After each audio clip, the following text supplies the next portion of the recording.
Oke, bismillah. Kita lanjutkan di acara Quranik Robbana Quranik doa series. Mohon maaf Kang. Salah beberapa kali ini saya, ya Allah. Sahur tadi. Alhamdulillah sahur.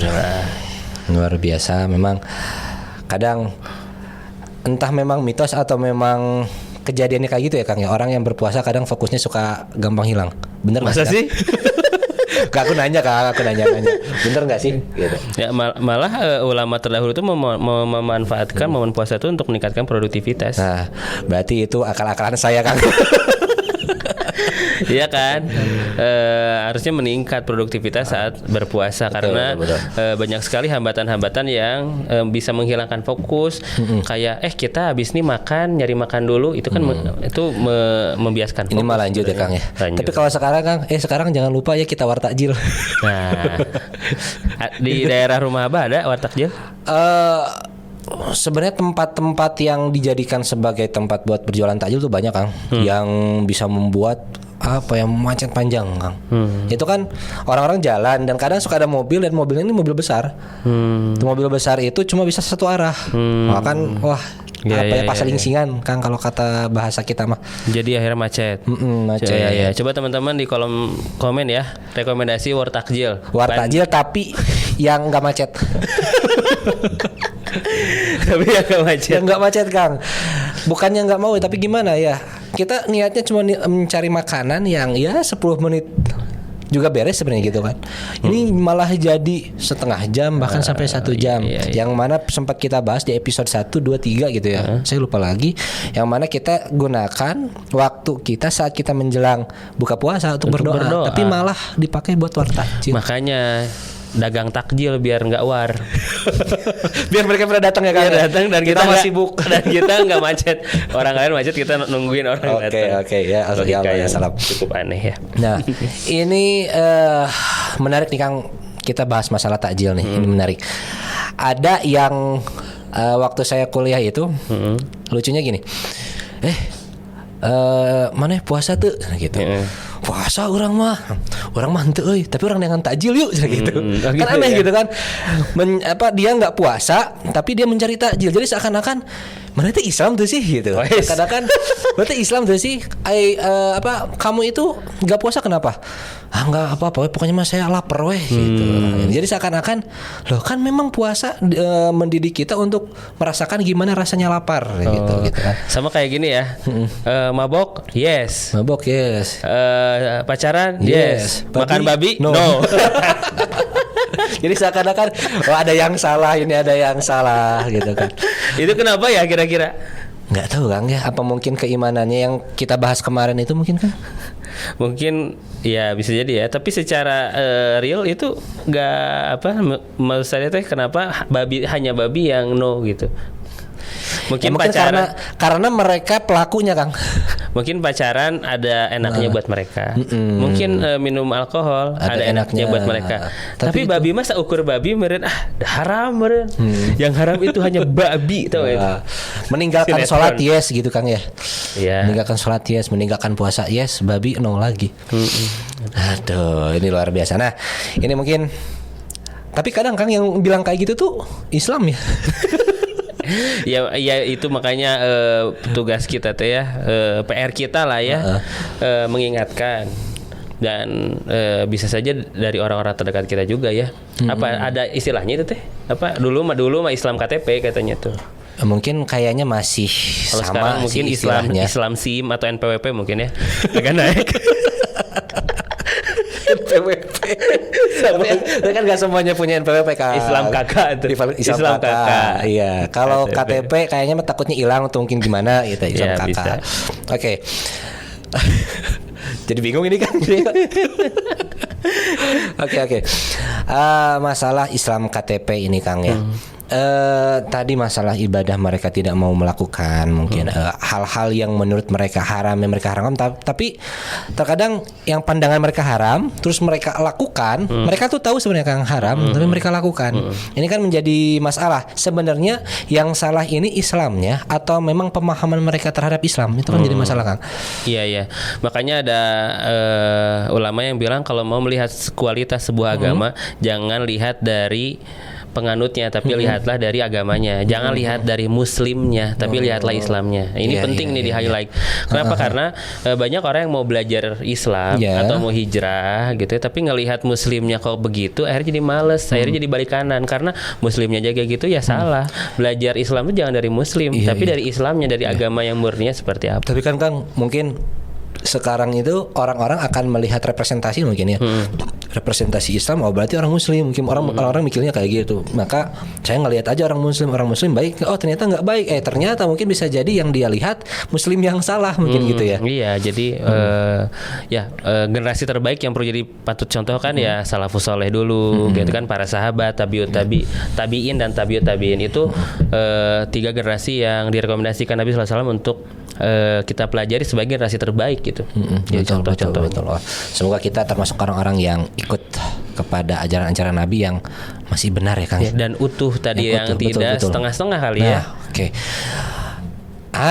Gara-gara Kang Faisal ngobrol masalah utuh dan setengah-setengah, jadi saya pengen nanya Kang, ada nggak sih doanya ya Quran? Langsung saja lah, saya mah to the point aja Kang. Ada nggak sih doa minta sama Allah dalam Al-Quran biar kita itu nggak jadi manusia Muslim yang setengah-setengah, setengah elang, setengah eling, setengah teling gitu kan? Ya pokoknya mah jadi yang utuh ya. Karena memang kalau dulu nih saya masuk pondok gitu ya, ada udkhulu fil ma'had kafah gitu ya, masuklah ke pondok ini dengan utuh, dengan sempurna gitu ya. Sebenarnya kan itu basicnya udkhulu fi silmi kafah, masuklah kepada Islam dengan secara utuh menyeluruh. Ini makanya keutuhan kita masuk ke dalam koridor Islam itu banyak konsekuensinya. Kita perlu secara utuh beriman pada apa yang Allah suruh, ya beriman pada isi Al-Quran, beriman pada Nabi SAW dengan hadis-hadisnya, beriman pada kitab-kitab sebelumnya, pada nabi-nabi dan seterusnya. Dan itu adalah sebuah rangkaian keutuhan. Dengan beriman, endingnya adalah kita mengamalkan lagi-lagi. Nah, jadi menjadi Muslim yang utuh itu berawal dari keimanan yang paripurna, dilanjutkan dengan amal ibadah yang sempurna. Nah, dalam Al-Quran ada doanya memang, dan ini luar biasa doa sebenarnya yang mengucapkan Nabi Ibrahim, tapi ini ditujukan juga untuk Nabi Ismail. Ini Nabi Ibrahim lagi ya. Berarti banyak ibroh yang bisa kita ambil dari Nabi Ibrahim. Jadi saya mengerti kenapa Nabi Ibrahim itu referensi doanya banyak, karena memang pasti relate buat kita. Pasti mungkin relate. Kang Faisal pernah bilang rata-rata doa-doanya Nabi Ibrahim itu relate dengan keadaan kita zaman sekarang. Ya, relevansinya tinggi. Iya ya. Relevansinya tinggi ya, dan terutama doa-doa yang kita bahas, semoga ini juga menjadi solusi buat teman-teman yang memang sedang mencari apa artinya referensi doa. Jadi ada di Al-Baqarah ayat 128, Bah. Jadi doanya, dan ini juga doa salah satu favorit ya, karena doa yang digunakan saat sa'i. Ini salah satu runtutan doa yang direkomendasikan dan disusun oleh Pak Kiai Sodik. Ini tuh doa putaran ke-5 saat sa'i. Kalau perjalanan kelima saat sa'i ini tuh sebenarnya doa untuk anak keturunan. Nah, tapi bagaimana spesifik doanya? Yaitu adalah Rabbana waj'alna muslimaini laka wa min zurriyyatina ummatan muslimatan laka wa arina manasikana wa tub alaina innaka antat tawwabur rahim. Masya Allah itu ya. Artinya Kang? Artinya Rabbana waj'alna muslimaini laka. Ya Allah, jadikanlah kami dua orang ini sebagai orang yang berserah kepadamu. Maksudnya dua orang ini itu Nabi Ibrahim dan Nabi Ismail. Maka jadikanlah kami ini menjadi seorang yang berserah diri kepada kamu ya Allah. Berserah diri kan artinya benar-benar menyerahkan segala urusannya kepada Allah. Benar-benar mengikuti yang Allah suruh, mengikuti yang kata Allah gak boleh ya gak boleh, kata Allah lakukan ya lakukan. Itu keutuhan berserah diri itu seperti itu. Jadi bukan hanya mengaku Muslim, tapi Al-Quran, perintah Allah, hadis Nabi tidak diimani dan tidak diikuti, bahkan tidak tahu isinya gitu. Dan kita perlu mendalam itu. Dan selanjutnya Rabbana waj'alna muslimaini laka wa min dzurriyyatina, dan juga anak keturunan kami ummatan muslimatan laka. Nah, kenapa disebutkan umatan muslimatan laka? Karena secara sejarah itu tuh sebenarnya doa yang ditujukan untuk umat Nabi Muhammad SAW, anak keturunannya terus menjadi umat Nabi Muhammad gitu ya, secara silsilah. Dan dilanjutkan wa arina manasikana wa tub alaina innaka antat tawwabur rahim. Nah, kita coba sampai wa min dzurriyyatina dulu. Ini kita sebenarnya walaupun ini nih doa yang secara spesifik Nabi Ibrahim dan Ismail panjatkan, kita bisa gunakan untuk kita juga. Misalkan muslimah ini lakanya tuh misalkan kita sebagai suami istri. Ya. Rabbana waj'alna muslimaina laka, ya Allah, semua kami sebagai sepasang suami istri menjadi orang yang berserah diri padamu. Wa min dzurriyyatina, dan juga anak-anak keturunan kami ya Allah, sebagai bagian dari umat Muhammad Nabi sallallahu alaihi wasallam yang berserah diri juga padamu. Ya. Nah, kebayang nggak secara sejarah doa ini yang bisa salah satu ikhtiar saat Nabi Ibrahim berdoa, kan Nabi Ibrahim belum kebayang nih nanti itu anak keturunannya seperti apa. Karena Nabi Ibrahim hanya fokus waktu itu bagaimana punya keturunan, dan Allah hadirkanlah Nabi Ismail dan juga Nabi Ishak. Ya, apakah kebayang nanti Nabi Ismail punya anak terus, akhirnya menjadi nabi terus, dan Ishak? Nah, itu kan tidak secara spesifik ya makanya Nabi Ibrahim berdoa, ya Allah, semoga dari Nabi Ismail ini, dari Nabi Ishak ini, turun temurunnya nanti, ya Allah, semoga tetap menjadi orang yang beriman padamu, tetap lagi-lagi sama seperti yuqimus shalah kemarin spesifik sholat, tapi ini yang didoakan tuh menjadi sebuah kaum, artinya di sana ada kondisi sosial, ada kondisi kebersamaan yang tidak hanya sendirian tapi berjamaah, solehnya berjamaah. Gitu. Masya Allah. Solehnya berjamaah, anak keturunan Nabi Ibrahim pada saat itu. Akhirnya doa itu dikabulkan, bukan hanya menjadi orang yang soleh dan muslim biasa, menjadi nabi-nabi. Wah, luar biasa. Ada nabi siapa aja? Turun Nabi Ishak. Nabi Ishak. Siapa, lupa lagi saya kan. Mungkin ada yang bisa jawab. Oh, ada Nabi Yakub. Terus siapa lagi? Nabi Yusuf. Terus 100 nanti ambil kurma ya di luar. Kang Alwi, siapa lagi anak keturunan Nabi Ishak? Nabi Ayub termasuk kan? Nabi Ayub. Itu keturunannya.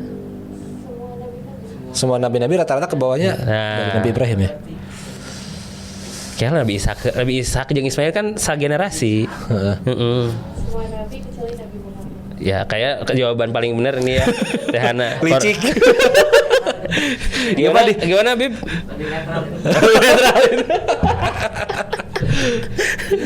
Lebih netral itu. Oke, ya. Jadi Nabi bayangkan akhirnya salah satu hikmahnya adalah dari doa itu Nabi Ibrahim menjadi bapak para nabi. Kan ada lagunya juga tuh. Benar. Gimana ya? Kang Faisal nanya lagu terus.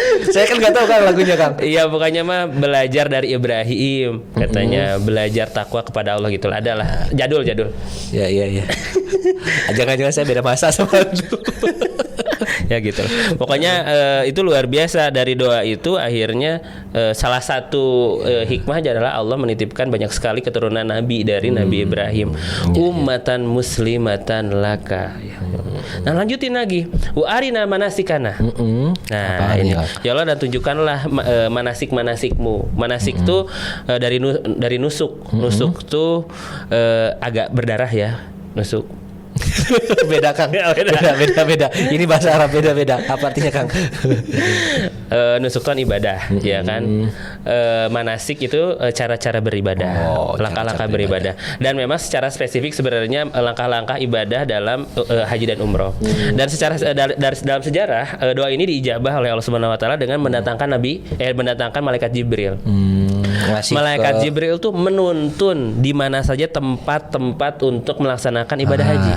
Nah mungkin saya potong sedikit kan Iya. ya. Ini jangan sampai mikir bahwasanya malaikat Jibril ini nurunin wahyu cuma sama Nabi Muhammad aja. Wah, enggak. Semua nabi-nabi. Karena memang Betul. tugasnya malaikat Jibril adalah menyampaikan wahyu dari Allah Iya. ke para nabi ya Kang ya. Bukan hanya Nabi Muhammad ya. Iya, saya tanya Nabi wahyu itu nyampe ke Nabi mana aja? Ke semua nabi Ke secara semua nggak nabi langsung, ya, iya, dan dapat. apalagi ulul azmi kan. Betul. Dan intinya malaikat Jibril itu memang fungsinya yaitu. Betul. Malaikat Jibril ngasih tahu tempat-tempat bagaimana Iya. ibadah ke Nabi Ibrahim. Nabi Ibrahim itu kan saat saat awal-awal peninggalan kota ini Ka'bah ya. Ka'bah sudah jadi, lalu Jibril mengantarkan. Ada di riwayat itu Jibril memegang tangan Nabi Ibrahim gitu. Kayak ditunjukin ini ya. Dituntun. Iya, Tadi- tadi ini tak- Mina iya. ya, iya Mina ya. Coba kita pindah lagi. Ini Muzdalifah ya. Nanti di Mina orang-orang nginep di sini gitu. Terus lempar jumroh gitu kan. Nanti di Muzdalifah orang mabit ya. Ini Arafah nanti wukufnya di sini. Itu dijelasin secara spesifik oleh malaikat Jibril. Berarti memang ibadah haji itu sudah dilaksanakan sama Nabi Ibrahim. Ayo iya betul itu awal mulanya memang pionirnya secara runtutan ibadahnya memang mengacu pada ajaran Nabi Ibrahim gitu. Iya. Nah setelah itu beres baru sok sekarang panggil orang-orang untuk beribadah. Makanya ada di Al-Quran kan azin linnas fil hajj gitu dan seterusnya. Supaya Nabi Ibrahim memanggil manusia untuk melakukan haji dan seterusnya.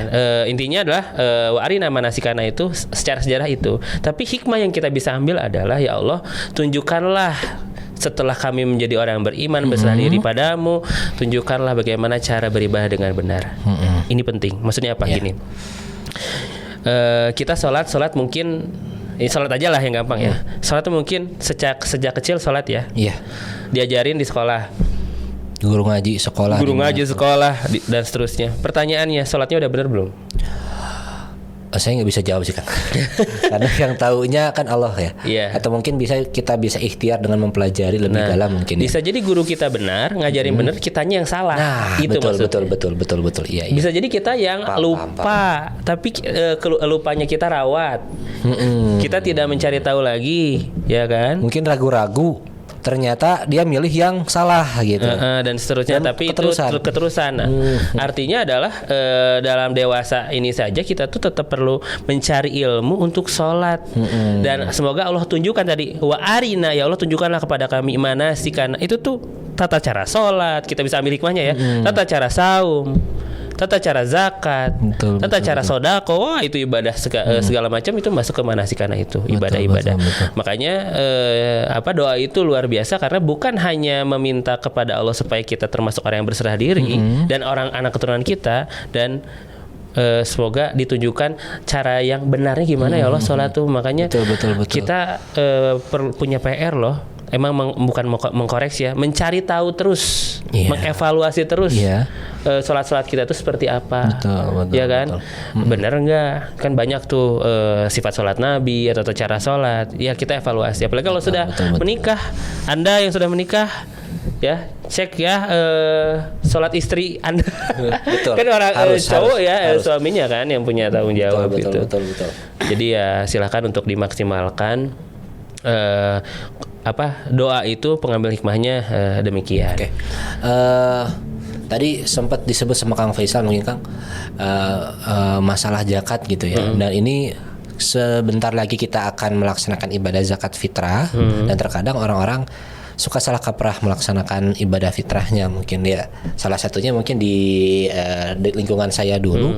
Jadi ada istilah seperti ini, semua muzaki sama mustahik itu sama.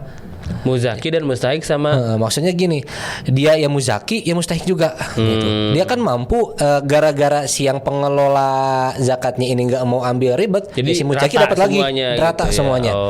Ya mungkin benar sekali kata Kang Faisal tadi. Menurut saya saat kita minta sama Allah, jangan cuma terus istiqomah dalam ibadah, tapi coba tunjukin ya Allah yang benar tuh yang kayak gimana. Kadang kita suka keliru ya Kang ya dalam melaksanakan ibadah. Iya, supaya kita terus Allah tunjukkan tata cara yang benar. Betul. Allah tunjukkan guru-guru yang bisa menuntun kita ke jalan yang benar gitu ya. Dulu guru-gurunya benar, mungkin kitanya lupa. Betul, gitu. Dulu betul. Sekolahnya benar, tapi kitanya yang lalai dan merawat kelalaian itu. Betul. Ya, Ya, salam. lanjut nih ayat terusannya ya. Wa tub alaina innaka antat tawwabur rahim. Dan ya Allah, terimalah taubat kami. Sesungguhnya Engkau innaka antat tawwabur rahim, Maha pemberi taubat dan juga Maha pengasih. Masya Allah. Maha penyayang. Nah, dalam rentetan doa tersebut lengkap. Lagi-lagi ya, Quran, doa di dalam Quran tuh compact, to the point dan penuh makna. Meminta diri sendiri dulu. Ya, makanya jangan lupa diri sendiri ya. Yang perlu diselamatkan pertama kali itu diri sendiri. Makanya doanya untuk diri sendiri dulu. Iya. Supaya menjadi orang yang muslim. Orang yang beriman berserah diri pada Allah untuk mengikuti apa yang ajarkan, juga menerima semua apa yang Allah takdirkan untuk kita. Menerima juga penting itu dalam bagiannya sebagai seorang yang muslim dan beriman. Lalu untuk anak keturunan sebagai umat muslim yang meneruskan kita, dan juga ditunjukkan jalan-jalan ibadahnya seperti apa yang terbaik untuk kita, yang paling benar gimana. Ya Allah, berikanlah jalan terbaik untuk bisa menempuh itu. Dan juga minta taubat akhirnya. Ya Allah, kalau kita dalam proses menjadi muslimnya, kita proses ibadahnya banyak salah, ya Allah, tub alaina, ya Allah, berikanlah taubatmu, ya Allah, ampunilah kami. Jadi dalam proses tadi ditutup supaya kita tetap mendapatkan ampunan Allah, karena prosesnya pasti tidak mudah, pasti banyak salah. Proses menjadi muslimnya, proses berserah dirinya, dan juga proses dalam ibadahnya. Masya Allah. Boleh diulang Kang doanya? Tadi itu surat apa Kang? Al-Baqarah ayat 128. Oke, kita coba baca bareng-bareng untuk doanya. Bismillahirrahmanirrahim. Rabbana waj'alna muslimaini laka wa min dzurriyyatina ummatan muslimatan lak wa arina manasikana wa tub alaina innaka antat tawwabur rahim. Pesan terakhir, jangan lupa berdoa.